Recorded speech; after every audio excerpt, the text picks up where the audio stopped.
சிவகங்கையில் சிவகங்கை மாவட்ட ஒருங்கிணைந்த நீதிமன்றம் முன்பாக வழக்கறிஞர்கள் 3 முக்கிய சட்டங்களில் திருத்தம் கொண்டுவரும் மத்திய அரசின் நடவடிக்கைகளுக்கு எதிராக கண்டனம் தெரிவித்து வழக்குரைஞர்கள் போராட்டத்தில் ஈடுபட்டனர்.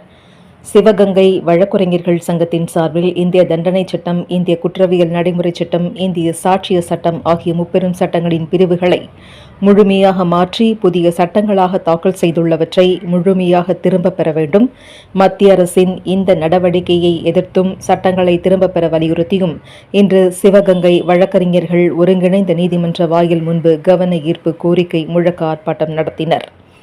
சிவகங்கையில் வழக்கறிஞர்கள் வாயில் கருப்பு துணி கட்டி நூதன ஆர்ப்பாட்டத்தில் ஈடுபட்டனர்.